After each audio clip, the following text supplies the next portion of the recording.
जिस पोस्टर को आप देख रहे हो इसका नाम है जैक। ये मूवी अभी 2025 में रिलीज़ हुई है, तो रिसेंटली इसको मैं नेटफ्लिक्स पे देख रहा था।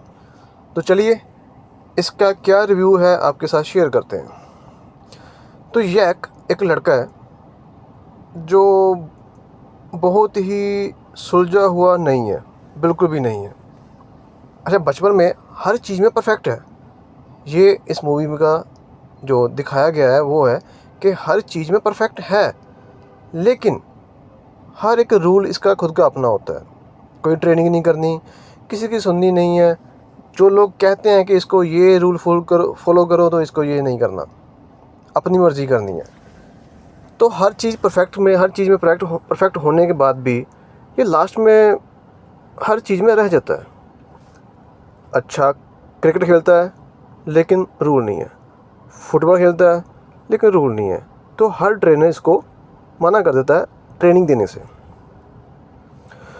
तो फिर वही जो इंडियन मिडिल क्लास के फैमिली में होता है कि बाप को यही होता है कि मेरा बेटा कुछ करेगा नहीं, माँ को होता है कि मेरा बेटा बहुत कुछ करेगा, सबसे बढ़िया करेगा।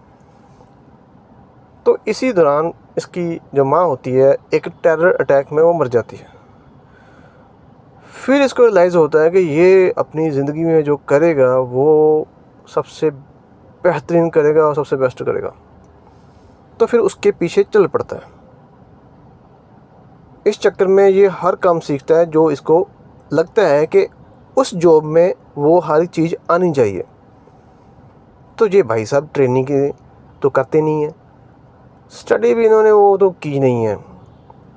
तो लेकिन ऑनलाइन सर्च की, थोड़ा सा प्रैक्टिकल किया लोगों के साथ, छोटे छोटे चोरों के साथ प्रैक्टिकल किया, तो इनको लगा कि ऐसे सब कुछ इनको आ गया है। तो फिर वे इंटरव्यू देने के लिए जाते हैं रो के लिए। तो वहाँ से ये रिजेक्ट हो जाते हैं, लेकिन इनको नहीं पता होता कि ये रिजेक्ट हो चुके हैं। तो ये वेट कर रहे होते हैं, तब तक ये सोचते हैं कि भाई साहब क्यों ना मैं अपने देश की हेल्प करूं, अपने जो रो एजेंट है उनकी थोड़ी सी हेल्प करता हूं, अपने देश की केयर करता हूं।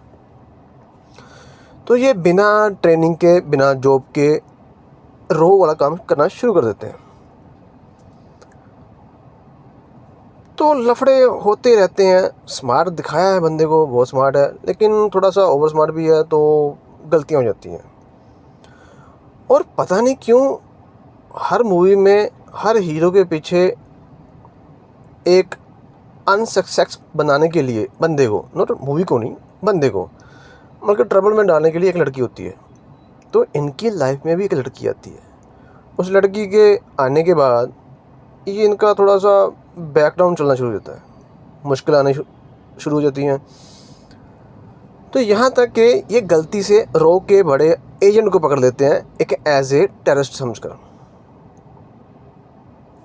तो गलतियाँ की शुरुआत तो हो गई थी, लेकिन एक्टिंग अच्छी है, नो डाउट, म्यूज़िक अच्छा है, नो डाउट। भाई की एक्टिंग सच्ची में बहुत अच्छी है, देखने लायक है। जो स्टोरी है यूनिक है, अच्छी लगती है। अगर आपने से ये फन करना है, जस्ट एंटरटेनमेंट करना है, तो अच्छी लगती है। लेकिन अगर आप डीपली जाते हो तो इस स्टोरी का कोई मीनिंग निकलता ही नहीं है। मतलब ये क्या करते हैं, रो एजेंट ने एक आतंकवादी को 9-10 साल पहले मारा था, वो मरा नहीं, वो ज़िंदा है। तो इसने उसका पता लगा लिया कि वो ज़िंदा है। तो ये हर एक कदम रो एजेंट से आगे चल रहे हैं। तो एट द लास्ट उस आतंकवादी को ये मार देता है। मतलब कि रो एजेंट जिसकी एक वैल्यू है वो थोड़ी सी कम की है इस बंदे ने। मतलब ऐसा पॉसिबल हो ही नहीं सकता। एक इंसान जिसके पास कोई ट्रेनिंग नहीं है, क्योंकि रो एजेंट जो होते हैं बहुत ही स्पेशल होते हैं, उनकी ट्रेनिंग बहुत स्पेशल होती है, वो इमोशनली कभी नहीं होते। लेकिन यहाँ पे तो ये चीज़ें तो दिखाई नहीं दी हमें। फिर भी मूवी देखने के लिए ठीक है, बट मैं इसका बारे में अभी और सजेस्ट कर नहीं पाऊँगा, क्योंकि मुझे इसमें जो लगा वो यही था। मेन तो मुझे यही लगा कि इस मूवी में एक रो एजेंट की जो वैल्यू है वो कम दिखाई गई है, एक आम इंसान की वैल्यू ज़्यादा दिखाई गई है। एक आम इंसान है, थोड़ा ज़िद्दी है, उसे लगता है कि अगर दुनिया चल रही है तो उसके रूल के अकॉर्डिंग चलनी चाहिए। कंपनी है तो इसके रूल के अकॉर्डिंग होनी चाहिए। कंपनी में जॉब करनी है लेकिन जॉब अपने रूल के अकॉर्डिंग करेगा। तो भाई जिसने कंपनी खोली है, जिसने इतना पैसा इन्वेस्ट किया है, तो वो क्या सोच कर तुम्हें नौकरी देगा? तो एट द लास्ट मैं फिर से यही कहूँगा कि मूवी देख लो। अगर आपके पास नेटफ्लिक्स का रिचार्ज है तो देख लो। लेकिन अगर मैं इस मूवी को रेटिंग करूं तो मैं सच में इसको जस्ट 4/10 करूंगा। ये एक्टिंग के लिए नहीं है, बल्कि स्टोरी के लिए। एक्टिंग भाई की अच्छी है, नया बंदा है, एक्टिंग अच्छी है, बहुत अच्छी है।